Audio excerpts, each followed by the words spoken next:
प्रभु यीशु मसीह के नाम से आपका स्वागत और आपका अभिनंदन। मैं पास्टर प्रवीण कुमार दूसरे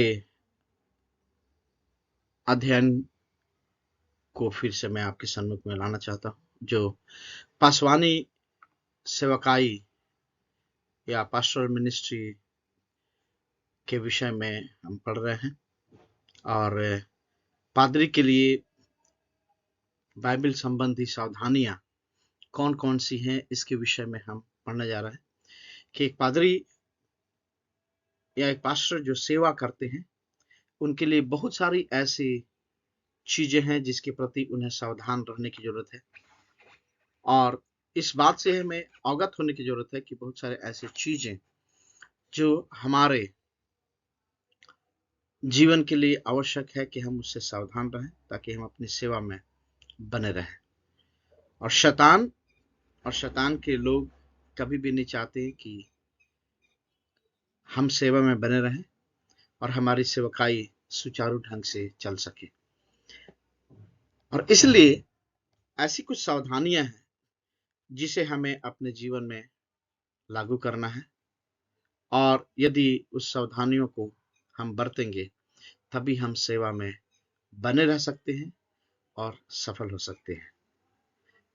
तो इसलिए उन सावधानियों को हम यहाँ देखेंगे। और समान सिद्धांत या समान बात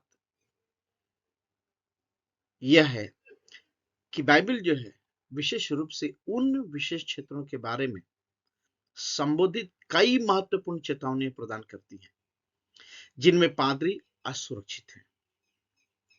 बहुत सारे ऐसे चीजें हैं, बहुत सारे ऐसे तत्व हैं, बहुत सारी ऐसी बातें हैं जिसमें पादरी असुरक्षित है, वनरेबल है और कभी भी उसके ऊपर आंच आ सकती है, हानि हो सकती है। और इसलिए सावधान होने की जरूरत है। एक बुद्धिमान पादरी जो परमेश्वर को प्रसन्न करना चाहता है और चाहता है कि परमेश्वर उनसे प्रसन्न रहे और जिसके पास एक फलवंत सेवकाई है, वह कभी भी नाश होना नहीं चाहेगा, सावधानियां बरतेगा और वह इस बात को चाहेगा जो अभी निम्नलिखित रूप से हम पढ़ने वाले हैं। और सबसे पहली सावधानी यदि हम देखते हैं कि पास्टर को होने की जरूरत है, वो है पैसे के प्यार से भागो। लालच में एक अनुचित प्रेरणा बन सकता है और अन्य पापों को भी प्रोत्साहित कर सकता है। प्यार के ये पैसे के प्रति प्यार जो है, पैसे के प्रति जो लगाव है, वो मनुष्य को तो अपने आप में कंट्रोल करके रखता है, नियंत्रित करके रखता है। यदि पास्टर या पादरी भी वैसे ही हो जाए तो पाप को प्रोत्साहित कर सकता है, या दूसरे शब्दों में पाप उसके जीवन में आ सकता है, अनुचित प्रेरणा जो है बन सकता है। और इसलिए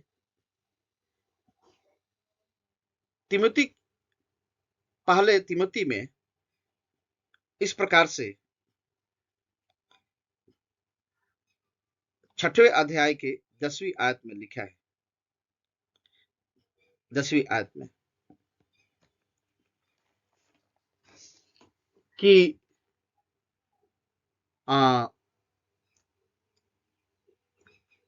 क्योंकि रुपये का लोभ सब प्रकार की बुराइयों की जड़ है, जिसे प्राप्त करने का प्रयत्न करते हुए कितनों ने विश्वास से भटककर अपने आप को नाना प्रकार के दुखों से छलनी बना लिया है।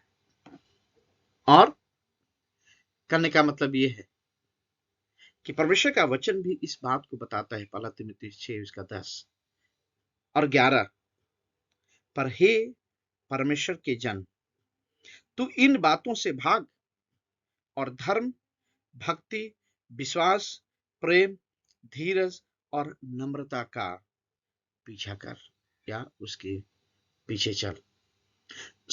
पैसे का प्यार एक ऐसा प्यार है जिसको इंग्लिश में मामून भी शब्द कहा गया है। और पैसे के पीछे जो है पैसे कमाने के पीछे, पैसे बुरी बात नहीं है क्योंकि ये लेन देन का एक बहुत बड़ा जरिया है, लेकिन उसके लिए लालच, उसके लिए एक प्रकार की हर एक कुरीति रीति से कमाने का तरीका हमें पाप की ओर धकेल रहा है। और पादरी होने के नाते, पास्टर होने के नाते हमें क्या करने की जरूरत है? पैसे के प्यार से भागना है। लिखा है ये वैसे ही भागना जैसे शैतान का सामना करो तो भागेगा। मतलब शैतान हमसे दूर रहना चाहिए और पैसे का शैतान भी उसी प्रकार से हमसे दूर रहना चाहिए। पहला पतरस 5 अध्याय उसके दूसरे आयत में इस प्रकार से लिखा है कि परमेश्वर के उस झुंड की जो तुम्हारे बीच में है रखवाली करो, और यह दबाव से नहीं परंतु परमेश्वर की इच्छा के अनुसार आनंद से करो, और नीच कमाई के लिए नहीं पर मन लगाकर। तो सेवकाई भी यदि हम करते हैं तो पैसे के लिए नहीं करते। आजकल पादरी लोग सांसारिक रीति से अपने आप को नहीं जोड़ते हैं कि कैसे पैसा कमाते हैं, लेकिन भेड़ को उनके ऊन को कतर कर उनके खून चूस करके एक तरह से कहना चाहिए कि पैसा कमाने की कोशिश कर रहे हैं। और इसलिए इस प्रकार से लिखा है कि नीच कमाई से नहीं। तो नीच कमाई क्या हो सकती है?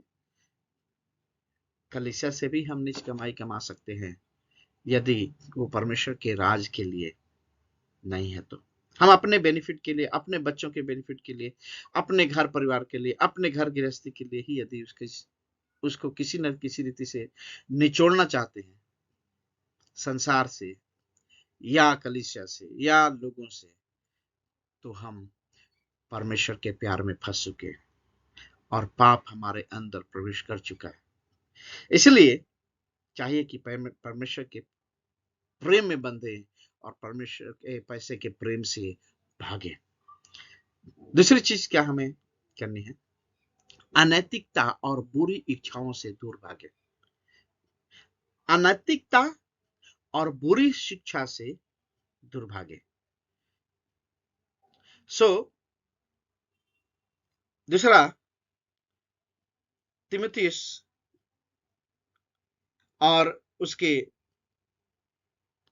दूसरे अध्याय उसके 22 आयत में पौलुस इस प्रकार से कहते हैं कि जवानी की अभिलाषाओं से भाग, और जो शुद्ध मन से प्रभु का नाम लेते हैं उनके साथ धर्म और विश्वास और प्रेम और मेल मिलाप का पीछा कर। किनके साथ? जो शुद्ध मन के हैं, मतलब जो उद्धार पाए हुए हैं, जो स्वच्छ लोग हैं, जो पवित्र लोग हैं, उनके साथ धर्म और विश्वास और प्रेम और मेल मिलाप का पीछा कर।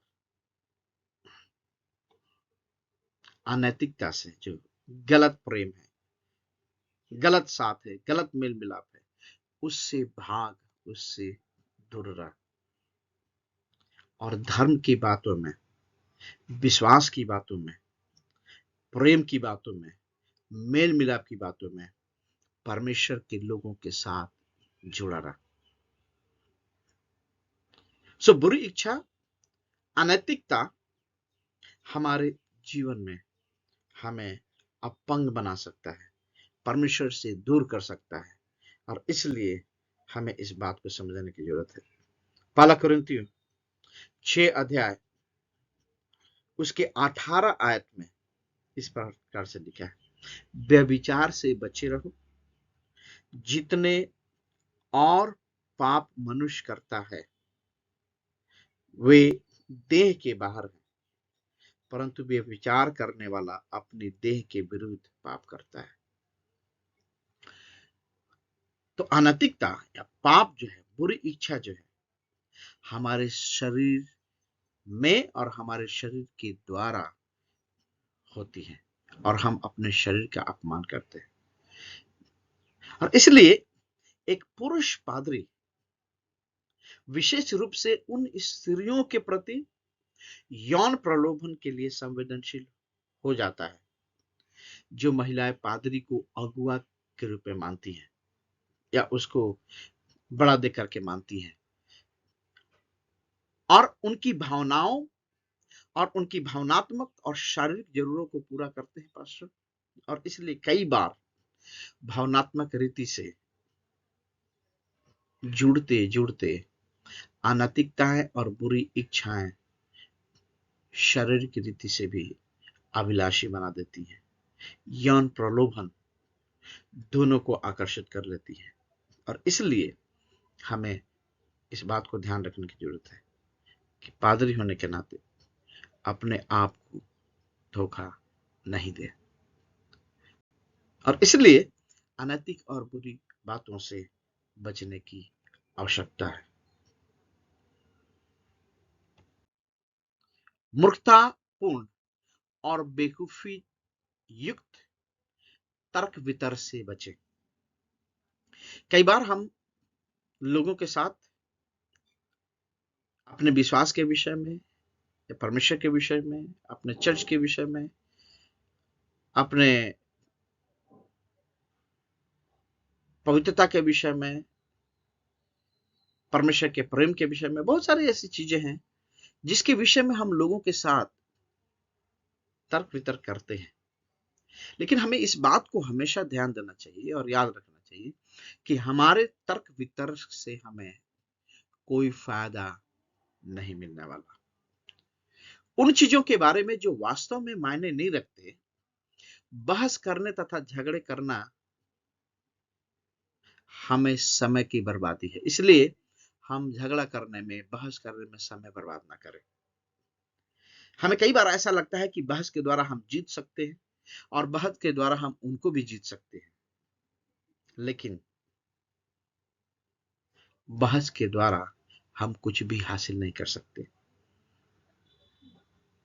और कई बार जिससे हम अधिक प्यार करते हैं, जिसके लिए हम तरस रखते हैं, जिसके लिए हम प्रार्थना करते हैं, जिसके लिए बोझ रखते हैं, वो भी हमारे हाथ से निकल सकता है यदि हम बेवकूफी युक्त मूर्खतापूर्ण बहस करें। दूसरा तिमोथी जो है उसमें इस प्रकार से लिखा है, दूसरा तिमोथी उसके 2 अध्याय के 23 आयत में, पर मूर्खतापूर्ण और अविद्या के विवादों से अलग रह, क्योंकि तू जानता है कि उनसे झगड़े होते हैं। क्या होता है? हम लोगों को जीतने के बजाय, अपनी बातों को प्रमाणित करने के बजाय या अपनी बातों को उनके ऊपर प्रभाव डालने के बजाय हम झगड़ा कर बैठते हैं। क्योंकि ये बाइबल इस बात को बताती है कि मूर्खतापूर्ण, अविद्या, अनपढ़ टाइप की बात करना, गंवार जिसको बोलते हैं, गंवारियत की बात करना, वो क्या हो सकता है? झगड़े ला सकते हैं। और वो सब चीजें जो है हमारे लिए मायने नहीं रखती। हम बहस के द्वारा लोगों को जीत ले, ये मायने हमारे लिए नहीं रखता है। हमारे लिए मायने क्या रखता है? हम पवित्र जीवन का छाप उनके ऊपर छोड़े, एक अच्छा आचरण, एक अच्छा चाल चलन उनके ऊपर छोड़े। तीतुस 3 अध्याय उसके 9 आयत में इस प्रकार से लिखा है,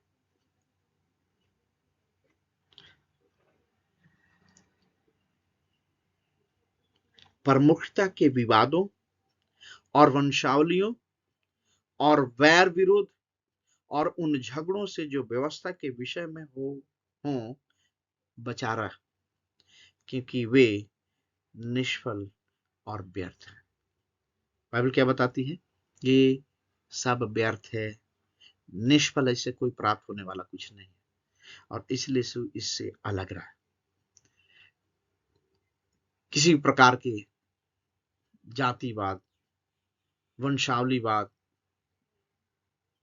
किसका परमेश्वर, किसका देवता, किसका क्या, कौन सही है, ये सब बहस हमारे समय को बर्बाद करने वाली है उससे हमें कोई हासिल नहीं होने वाला, ना दूसरों को हासिल होने वाला। सो इसलिए पास्टर को इस बात का ख्याल रखना चाहिए और झूठे शिक्षकों और कलह पैदा करने वालों से दूर रहे। जो झगड़ालू लोग हैं, झूठा शिक्षक के विषय में बार बार पौलुस इस बात को बताते हैं, यीशु मसीह इस बात को बताते हैं कि झूठे शिक्षक तुम्हारे बीच में पैदा हो जाएंगे। और इसलिए 10वीं आत्मा लिखा है कि किसी पाखंडी को, तीतुस 3 अध्याय उसके 10 आयत में, किसी पाखंडी को 1-2 बार समझा बुझाकर उससे अलग रहा। क्या रहा? ऐसे व्यक्ति से अलग रहा, यह जानकर कि ऐसा मनुष्य भटक गया है और अपने आप को दोषी ठहराकर पाप करता रहता है। सो झूठे शिक्षक या जो कलह पैदा करने वाले या जो झगड़ा लाने वाले या अलग प्रकार की शिक्षा को देकर के कलीसिया में एक विस्मित या अलगताई को पैदा करने वाले लोग जो हैं वो पाप कर रहे हैं, और उनके साथ शामिल रखना भी पाप का दूसरा रूप होगा।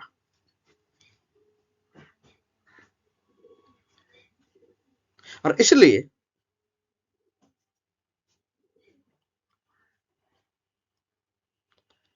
पहला तिमोथी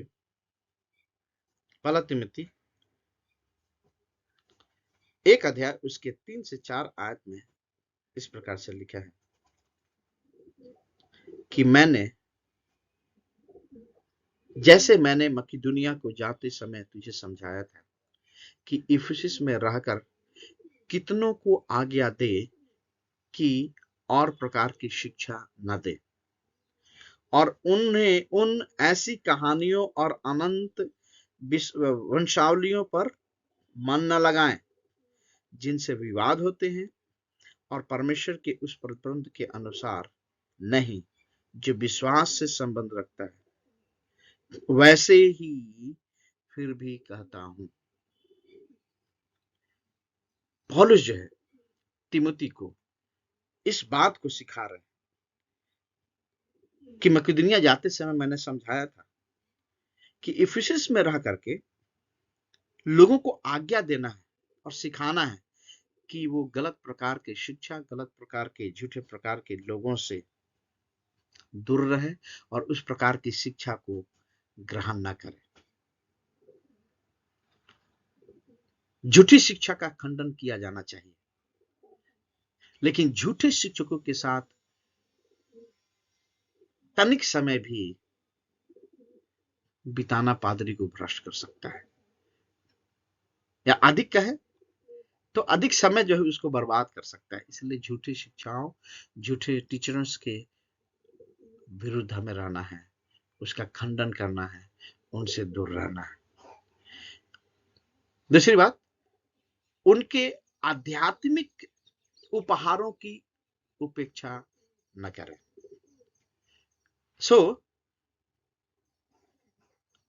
जो आत्मिक उपहार है या आत्मिक दान है, उनकी अपेक्षा नहीं करना चाहिए।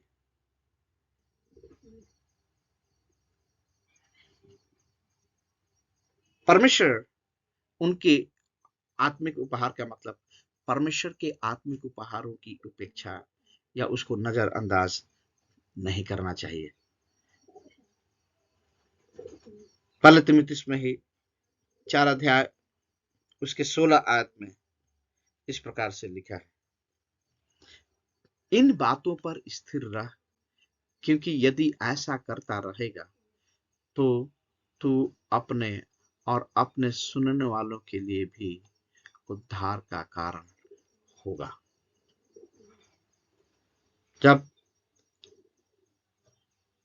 परमेश्वर का दान, परमेश्वर का वरदान, परमेश्वर की आशीष हमारे जीवन में मिली है, आत्मिक उपहार मिले हैं, स्पिरिचुअल गिफ्ट मिले हैं, उसकी उपेक्षा नहीं करनी है, लेकिन उसे सही रीति से लोगों के लिए इस्तेमाल करने की जरूरत है।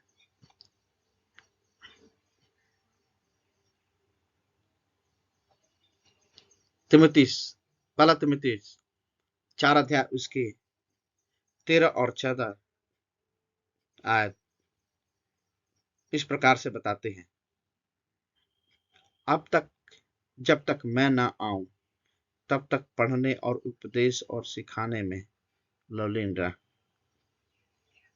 उस वरदान से जो तुझ में है और जो भविष्यवाणी के द्वारा प्राचीनों के हाथ रखते समय तुझे मिला था, निश्चिंत रह। तो जो प्राचीन लोगों के द्वारा ऑर्डिनेशन जिसको बोल सकते हैं, प्राचीन लोगों के द्वारा प्रार्थना करना बोल सकते हैं, उसके द्वारा क्या मिला है? आत्मिक उपहार, आत्मिक दान मिला है। उन आत्मिक दानों को क्या करो? सिखाने और पढ़ाने और उपदेश देने में इस्तेमाल करना है। दूसरे शब्दों में, जिन आत्मिक दानों का उपयोग नहीं किया जाता उनमें जंग लग जाता है। इसका मतलब वो निष्क्रिय हो जाता है। उसको यदि कार्य में नहीं लाते हैं तो वो एक तरह से खत्म हो जाता है। सो सेवकाई के क्षेत्र में आत्मिक दान कई प्रकार के रूपों में प्रकट हो सकते हैं। तो एक दान पे हम वो ना हो जाए, संतुष्ट ना हो जाए और बाकी दानों को इग्नोर करें कि हमारे अंदर तो नहीं है। लेकिन जब आत्मिक दान पाया है, आत्मिक अभिषेक पाया है, तो आत्मिक दान जो है, आत्मिक वरदान जो है, जरूरतों के अनुसार कई बार कई रीति से प्रकट हो सकते हैं और परमेश्वर हमें उस प्रकार से इस्तेमाल कर सकता है जिसको हमने कभी सोचा भी नहीं है कि हमारा दान वरदान है। और इसलिए पादरी को अपने निजी जीवन और शिक्षा पर करीबी से नजर रखना चाहिए। पास्टर को अपने निजी जीवन और शिक्षा पर करीब से नजर रखना चाहिए, बहुत ही करीब से। मतलब हमेशा ध्यान देने की जरूरत है कि हमारा व्यक्तिगत जीवन कैसा है, हमारी शिक्षा कैसी है। एक तरह से इंग्लिश में कहा जाए तो हमें अपग्रेड करने की जरूरत है, आत्मा में और शिक्षा में। परमेश्वर के वचन में अपने आप को लर्निंग करना है, सीखना है, और तभी हम परमेश्वर की सेवा कर पाएंगे। उनके या पास्टर के निजी जीवन की उपेक्षा के कारण कई पादरी जो है बर्बाद हो गए। कई ऐसे निजी जीवन जिसके प्रति हमें संजीत होना चाहिए था, जिसके प्रति हमें संजीदगी दिखा करके, मतलब सावधान होकर के, सजग रह करके, अपने आप को परिपक्व करके होना चाहिए था, वो नहीं होने के कारण पादरी लोग बर्बाद हो गए। 4 अध्याय पहला तीमुथियुस की उसका 16 आयत क्या कहता है? इन बातों पर स्थिर रह, क्योंकि यदि ऐसा करता रहेगा तो तू अपने और अपने सुनने वालों के लिए भी उद्धार का कारण होगा। सो यदि निजी जीवन, निजी शिक्षा में हम बरकरार रहें, उसके ऊपर नजर रखें, उसकी उपेक्षा न करें, तो पहली बात यह होगी कि हम बर्बाद नहीं होंगे। परमेश्वर हमें निरंतर स्वीकार किए रहेगा। अन्यथा यहां लिखा है वचन के अनुसार कि क्या होगा? हम लोगों के उद्धार के कारण नहीं बनेंगे, लेकिन अगर निजी जीवन में हम परमेश्वर में बने रहेंगे तो हम लोगों के लिए उद्धार का कारण होंगे, सुनने वालों के लिए और अपने लिए भी उद्धार का कारण होंगे। सो हम लोगों के लिए आशीष का कारण होंगे, हम लोगों के लिए बरकत का कारण होंगे। तो इसलिए हमारा निजी जीवन जो है अच्छा होना चाहिए, शिक्षा पाया होना चाहिए, परमेश्वर के वचन में अपने आप को पीरो कर रखने वाला व्यक्तित्व होना चाहिए। दूसरी बात, ऐसे चर्च या कलीसिया को विकसित करने से बचे जो यीशु मसीह के बजाय उनका अनुसरण करता है। इसका मतलब ऐसे लोगों से जो हमें ही अपना भगवान मान लेते हैं या इतना आदर करते हैं कि परमेश्वर का भी आदर नहीं करते, ऐसी कलीसिया को हमें विकसित नहीं करना है। ऐसे चेले नहीं बनाने हैं, ऐसे लोग नहीं बनाने हैं, क्योंकि हम चेले जो है अपने लिए नहीं लेकिन परमेश्वर के लिए बना रहे हैं। चेले हम अपनी सेवा के लिए नहीं लेकिन परमेश्वर की सेवा के लिए बना रहे हैं। और कई लोग किसी अन्य लोग विशेष रीति से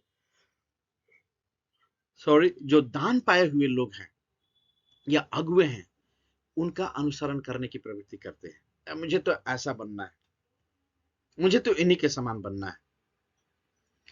इस बात को ध्यान रखना है कि हम लोगों के लिए नमूना तो जरूर है, लेकिन यीशु मसीह ही हमारा नमूना होना चाहिए, उसी का अनुसरण किया जाना चाहिए, क्योंकि यीशु मसीह के सिवा, यीशु मसीह के समान और कोई भी ऐसा नहीं हो सकता जिसका अनुसरण किया जा सकता है। इसलिए हमें उन लोगों को यह नहीं सिखाना है कि मैं सर्वोपरि हूं, यह सिखाना है यीशु मसीह सबसे ऊपर है, सबसे टॉप में है।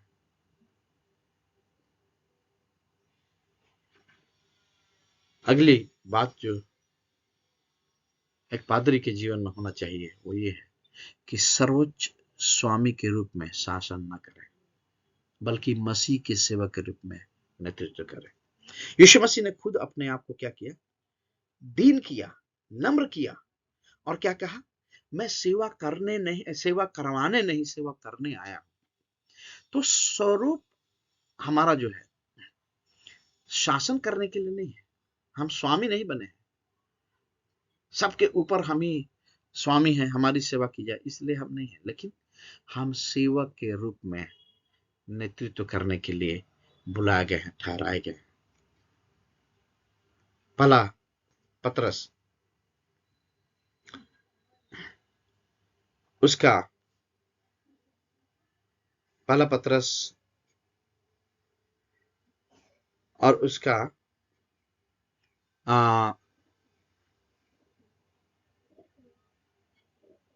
5वां अध्याय 3 से 4 आयत में इस प्रकार से लिखा है कि जो लोग तुम्हें सौंपे गए हैं उन पर अधिकार न जताओ, वरन झुंड के लिए आदर्श बनो, और सब प्रधान रखवाला प्रकट होगा जो तुम्हें महिमा का मुकुट दिया जाएगा जो मुरझाने का नहीं। इसका मतलब एक मुकुट दिया जाएगा जो मुरझाने का नहीं, वो सब में होगा। परमेश्वर हमारा आदर यहां भी करता है, ऐसी बात नहीं है, लेकिन आदर के पीछे हम अपने आप को स्वामी घोषित करें, अपने आप को श्रेष्ठ दिखाएं, हम किसी की सेवा ना करें, लोग हमारी सेवा करनी चाहिए, ऐसी प्रवृत्ति पास्टर या पादरी की नहीं होनी चाहिए। खुद को नहीं बल्कि मसीह को बढ़ावा देना चाहिए। मसीह बढ़े और मैं घटूं, मसीह का बढ़ावा दिया जाना चाहिए। दूसरा कुरिन्थियों और उसके दूसरा कुरिन्थियों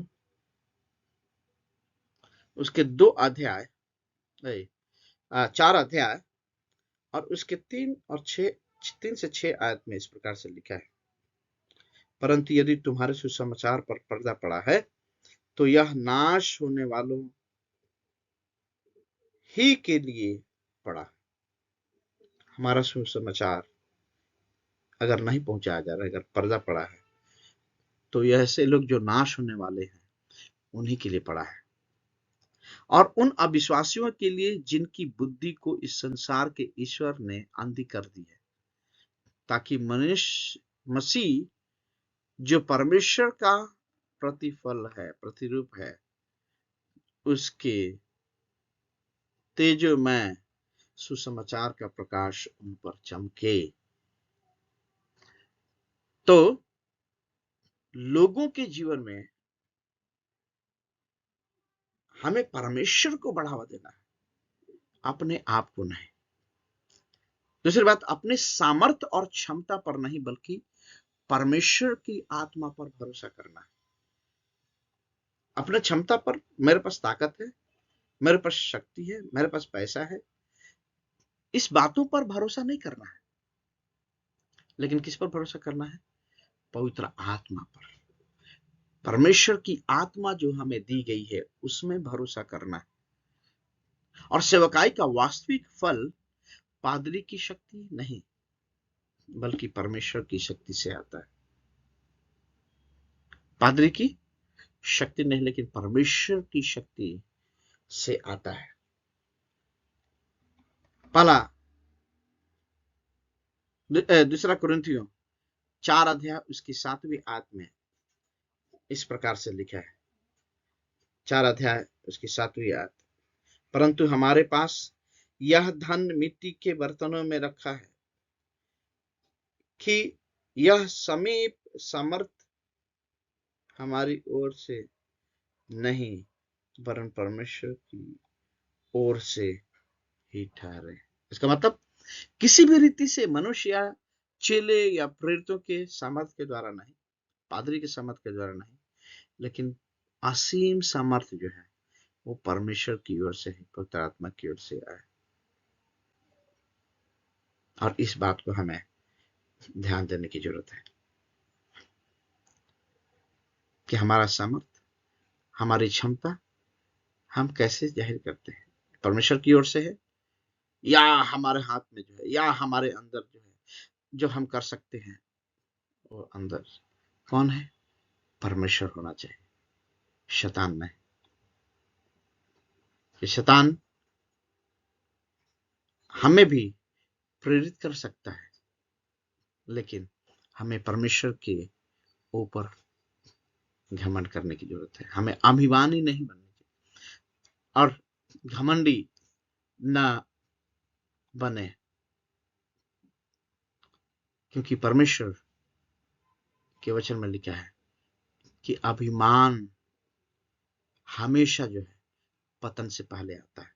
इसका मतलब अगर पतन होना है, किसी का नाश होना है, तो उसके अंदर अभिमान आ जाएगा, घमंड आ जाएगा, मैंपन आ जाएगा, अहम आ जाएगा। और इसलिए इस बात को हमें ध्यान देने की जरूरत है। पहला कुरिन्थियों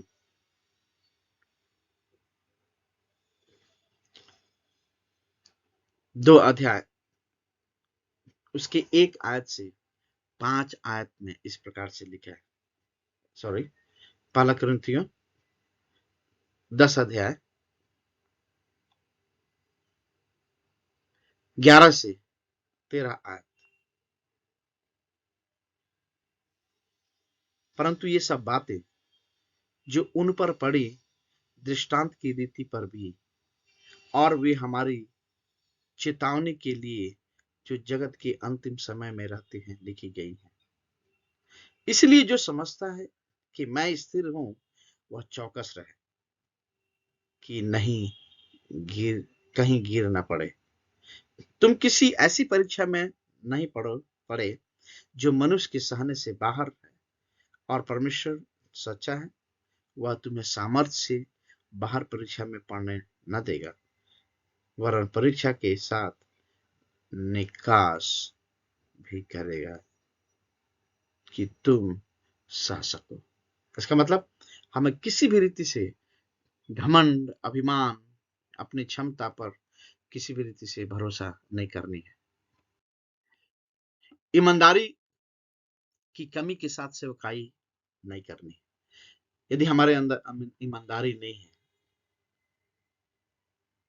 चरित्र और आचरण में ईमानदारी की कमी एक पादरी की विश्वसनीयता को नष्ट कर देती है। लोग भरोसा छोड़ देते हैं। केवल कार्यक्रमों का प्रबंधन न करें, बल्कि लोगों की जरूरतों को पूरा करना है।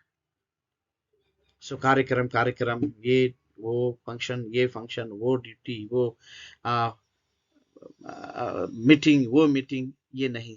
लेकिन कार्यक्रमों से ज्यादा महत्वपूर्ण कौन है? लोग हैं, सेवकाई है। और इसलिए हमें इस बात को ध्यान देने की जरूरत है कि एक पादरी की सेवा, पादरी की सेवकाई कार्यक्रमों से नहीं, लोगों के जीवन में क्या परिवर्तन हो रहा है उससे होता है। और इसलिए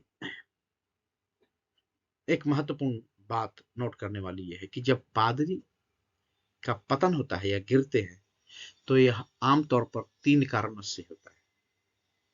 और ये 3 कारणों में से 3 कारण ये है: पैसा, अनैतिकता और घमंड।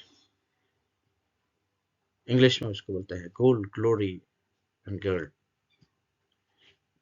एक पादरी जो परमेश्वर की चेतावनियों पर ध्यान देने में विफल रहता है, वह पतन की ओर अग्रसर है, मतलब वो पतन की ओर जा रहा है यदि परमेश्वर की बात कुछ न समझे। वचन की चेतावनियों को छुपा कर रखने में असफल क्यों होते हैं? अपने अंदर परमेश्वर के वचन को छुपा कर रखना है, परमेश्वर के वचन को अपने अंदर बचा कर रखना है, इसमें क्यों चुक जाते हैं? इसके ऊपर आपको और मुझे सोचने की जरूरत है, विचार करने की जरूरत है। और काश कि परमेश्वर हमारी मदद करे कि सेवकाई के जीवन में, पादरियों के जीवन में कौन कौन सी सावधानियां जो हमने पढ़ी हैं, इसके अलावा भी बहुत सारी ऐसी चीजें हैं जो हम जाने और अपने जीवन में लागू करें। परमेश्वर आपको और आशीष दे और आपके जीवन में सफलता दे।